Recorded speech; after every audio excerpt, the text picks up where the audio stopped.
నోయిడా వేదికగా ఆఫ్ఘనిస్తాన్, న్యూజిలాండ్ మధ్య జరిగిన టెస్ట్ మ్యాచ్ రద్దయిన సంగతి తెలిసిందే. భారీ వర్షాల కారణంగా మైదానం చిత్రగా మారిపోయింది.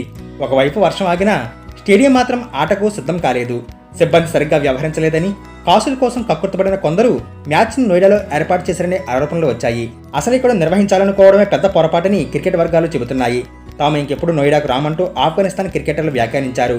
అయితే ఇందులో బీసీసీఐ తప్పు ఏమీ లేదంటూనే తాము అడిగిన మైదానాలు రిజెక్ట్ చేయడంలో మరో అవకాశం లేక నోయిడాను అంగీకరించినట్లు ఆఫ్ఘనిస్తాన్ క్రికెట్ అధికారులు చెబుతున్నారు.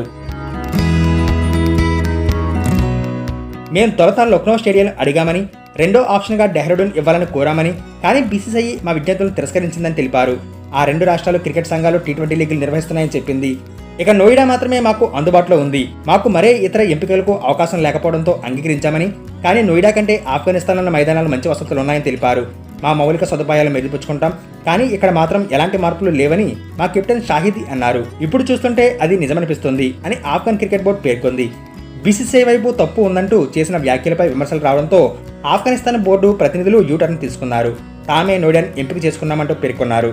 లక్నో, డెహ్రాడూన్ స్టేడియాలు బిజీగా ఉండడంతో ఆఫ్ఘన్కు బీసీసీఐ మరో 2 మైదానాలు సూచించింది. బెంగళూరు, కాన్పూర్ స్టేడియాల్లో ఏదో ఒకటి ఎంచుకోవాలని ఆఫ్ఘనిస్తాన్కు అవకాశం ఇచ్చింది.